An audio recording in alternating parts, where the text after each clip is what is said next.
this is Reverend Don Lewis coming to you from beautiful Chicago. And today our question comes to us from Elvin Faye.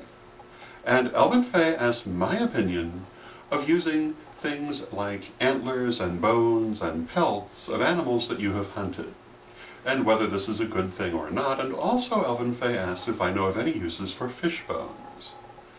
And the first thing I would say is that my belief is that if you're going to kill the animal, or for that matter consume meat in any way, you should make every effort to use every part of that animal. So using the pelt and the bones and the antlers and so forth, in my opinion, would be not only permissible, but the proper and right thing to do.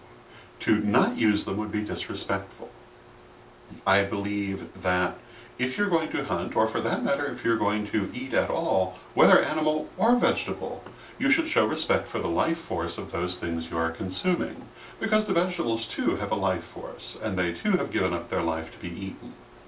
So I don't think that it is inappropriate to use these parts, and this should not be a surprise if people are familiar with some of those who have influenced my point of view, like Lady Bitterwind, whose artwork is full of fur and feathers and bones and things like that. I was taught growing up that the cycle of life is very important, that it's sacred, and that we, all of us, in our turn, must make our own sacrifice in return for all those sacrifices made for us during the course of our living. And that this was a very finely balanced cycle, perfect in itself, which expressed a great deal of the nature of deity. So, to me, to not do this, to not use those parts, would be disrespectful and inappropriate. Now, do I know any uses for fish bones? Well, no, I really don't. My impression is that fish bones, as a general rule, are rather brittle, and that there's not a lot you can do with them. However, having said that, perhaps you'll find something new that I don't know that you can do with fish bones. One of the best psychics I've ever known, Robin Locherko, who is here in the city of Chicago, used to collect bones from all of her dinners. Whenever she would have meat, if there were bones, she would carefully collect them, take them home with her, clean them, and then paint them and add them to her oracle bones that she used to do readings. This was a fascinating system that she used. It had, I believe, some historical antecedents, but the way she did it was unique to her, and they were absolutely beautiful, the way that she created them.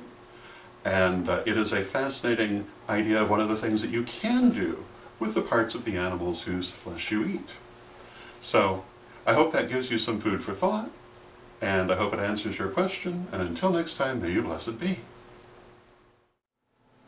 Hello, this is Reverend Don Lewis coming to you from beautiful Chicago.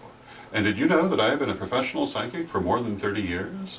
I offer a variety of specialties, including clairvoyance, tarot, and past lives, either in person, or by phone, or even by email. So if you'd like to have a reading with me, you can set one up at witchschoolstore.com. I hope to hear from you, and until next time, may you blessed be.